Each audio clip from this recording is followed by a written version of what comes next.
नमस्कार, मैं हूं आपके साथ अर्जुन खजूरिया और आपका स्वागत है एसजीवी न्यूज पर। मॉनसून सत्र अपने अंतिम छोर पर चल रहा है। कल इस सत्र की समाप्ति हो जाएगी। इसी बीच अगर बात की जाए तो अविश्वास प्रस्ताव जो लाया गया, कुल 27वीं बार अब तक इसको लाया गया है संसद के इतिहास में। इस पर जो है लगातार 2 दिन से चर्चा चल रही है, तीसरा दिन हो रहा है। आइए अब आपको बताते हैं तीसरे दिन की कुछ ऐसी चर्चाएं या फिर कहा जाए भाषण के कुछ ऐसे अंश जो चाहे सरकार की तरफ से कहे गए हों या फिर विपक्ष की तरफ से कहे गए हों, जिसको लेकर के चर्चा इस समय जो है वो पूरे देश भर में चल रही है। सबसे पहले जब प्रधानमंत्री नरेंद्र मोदी संसद पहुंचे, उस समय नेता प्रतिपक्ष अधीर रंजन चौधरी भाषण दे रहे थे और पूरा संसद जो है वो मोदी मोदी के नारे से गूंज उठा। जैसे पहले ही ये सूत्रों के हवाले से खबर आ गई थी कि नेता प्रतिपक्ष के समय, भाषण के समय जो है प्रधानमंत्री नरेंद्र मोदी मौजूद रहेंगे उस दौरान, और जैसे ही आए तो मोदी मोदी के नारे जो है वो वहां पर गूंज उठे। इसी बीच अगर बात की जाए यहाँ पर नेता प्रतिपक्ष अधीर रंजन चौधरी की, अधीर रंजन चौधरी ने कहा कि आप एक बार क्या 100 बार प्रधानमंत्री बने, हमें परवाह नहीं।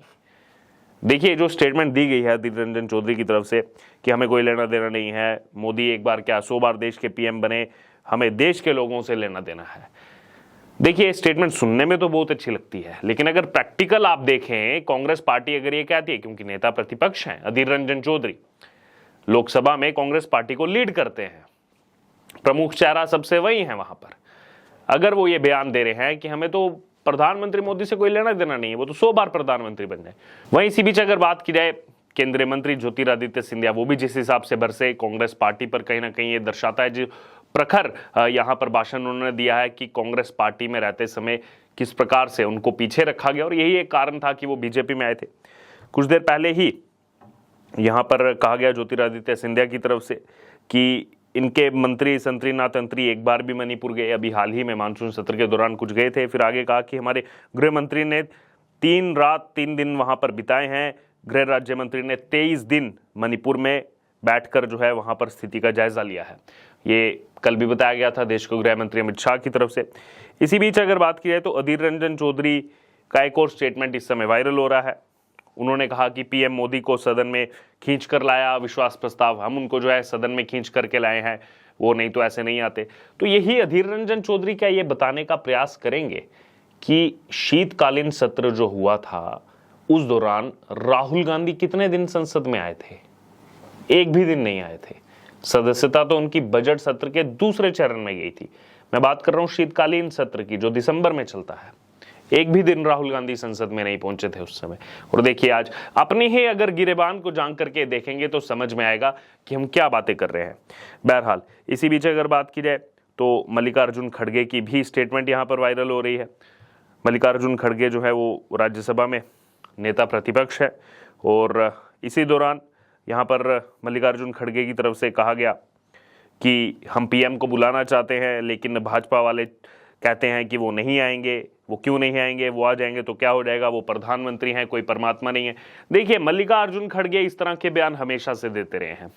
कभी रामायण के पात्रों से जोड़ देते हैं, कभी और कई सारी चीजें प्रधानमंत्री नरेंद्र मोदी के बारे में कह देते हैं। बाकी कांग्रेसी नेताओं की तुलना में सबसे ज्यादा मल्लिकार्जुन खड़गे के ही बयान जो हैं प्रधानमंत्री नरेंद्र मोदी के लिए, खास तौर पर पर्सनल बयान, वो कई ज्यादा विवादों में रहे हैं। अब दोबारा से उन्होंने ऐसा ही कुछ कहने का प्रयास किया है कि वो कोई परमात्मा नहीं है, वो प्रधानमंत्री हैं। तो आप भी यही चीज बता दीजिए जो मैंने अधीर रंजन चौधरी के लिए कही कि राहुल गांधी, जिनके सामने कल आप ऐसे हाथ जोड़कर खड़े थे, वैसे तो आप राष्ट्रीय अध्यक्ष हैं, राहुल गांधी की सदस्यता वापस आई है। अभी राहुल गांधी केवल एक सांसद हैं, पूर्व में राष्ट्रीय अध्यक्ष थे पार्टी के, तो उनके सामने कल आप ऐसे हाथ जोड़कर खड़े थे। शीतकालीन सत्र में वो एक भी दिन जो है संसद में नहीं आए थे। तब यहां पर क्या आपने सवाल पूछा राहुल गांधी से कि आप तो कोई परमात्मा नहीं है, आप क्यों नहीं आए शीतकालीन सत्र में, आपने संसद को क्यों अटेंड नहीं किया? लेकिन नहीं, उस समय वो सवाल नहीं पूछे जाएंगे। बहरहाल, अविश्वास प्रस्ताव की अगर बात की तो सब जानते हैं सरकार के पास बहुमत है, उसमें कुछ भी जो है यहाँ पर टस से मस होने वाला नहीं है। सरकार जो है वो अच्छे खासे, अगर वोटिंग की स्थिति बनती है तो अच्छे खासे बहुमत के साथ जो है यहाँ पर अच्छी खासी लीड के साथ, अच्छे खासे मार्जिन के साथ जो है यहाँ पर जीतती हुई नजर आएगी। बहरहाल, इसी बीच अगर बात करें केंद्रीय वित्त मंत्री निर्मला सीतारमण, उनका भी भाषण जो है वो इस समय सुर्खियों में है। उन्होंने कहा कि पहले ये लोग कहते थे यूपीए के समय में कि बनेगा, मिलेगा, आएगा। हमारी सरकार कहती है कि बन गया, मिल गया, यूपीए का फैलाया हुआ रायता जो है वो हम समेट रहे हैं। तो ये बात कही गई केंद्रीय वित्त मंत्री निर्मला सीतारमण की तरफ से। फिर आगे कहा कि बैंक अब जो है वो राजनीतिक हस्तक्षेप के बिना काम कर रहे हैं। बैंकों में फैलाया हुआ यूपीए का रायता हम लोग जो है साफ करने में लगे हुए हैं। वहीं आगे उन्होंने दोहराया कि 2013 में मॉर्गन स्टैनली ने भारत को दुनिया की 5 नाजुक अर्थव्यवस्थाओं की सूची में शामिल किया था। आज उसी मॉर्गन स्टैनली ने भारत को अपग्रेड किया और हाई रेटिंग दी है। 9 सालों में हमारी सरकार की नीतियों के कारण अर्थव्यवस्था यानी कि इकॉनमी ऊपर उठी है और आर्थिक विकास हुआ है। आज हम दुनिया की सबसे तेजी से बढ़ती हुई अर्थव्यवस्था हैं। तो कहीं ना कहीं इकॉनमी का जिक्र जो है वो भी इस अविश्वास प्रस्ताव के दौरान सामने आया है। बहरहाल इसी बीच अगर बात की जाए तो लॉकेट चैटर्जी, भारतीय जनता पार्टी की सांसद, उन्होंने कहा है यहाँ पर चर्चा के दौरान कि जब से पश्चिम बंगाल की सीएम ममता बनर्जी सत्ता में आई हैं तब से ही राज्य में महिलाओं पर अत्याचार हो रहे हैं। देखिए, पश्चिम बंगाल हो या फिर राजस्थान हो, बिहार हो, इनकी चर्चा बिल्कुल भी नहीं की जा रही। मणिपुर पर तो चर्चा हो रही है, होनी भी चाहिए, बिल्कुल होनी चाहिए। मणिपुर में जो घटना हो रही है कोई उसको डिफेंड नहीं कर रहा, बेहद गलत है। और कल देश के गृह मंत्री अमित शाह ने पूरी सच्चाई खोल करके रख दी है पूरे देश के सामने कि किस प्रकार से वहां पर 15,000 के आसपास लोगों को अरेस्ट किया गया है, कितनी उसमें एफआईआर दर्ज की गई हैं, किस प्रकार से जो है स्थिति को सामान्य करने के लिए लगातार प्रयास किए जा रहे हैं। बैठकें हुई, उसके बाद जो है स्थिति को सामान्य करने के लिए 35,000 से ज़्यादा पैरामिलिट्री के जवानों को वहां पर लगाया गया। तमाम बातों को जो है देश के गृह मंत्री अमित शाह ने रखा और पुराना इतिहास भी सबके सामने है। जब ब्लॉकेड वहां होते थे, बार बार कर्फ्यू वहां पर लगता था, हिंसा वहां पर होती थी, उसका भी जिक्र जो है सामने आया।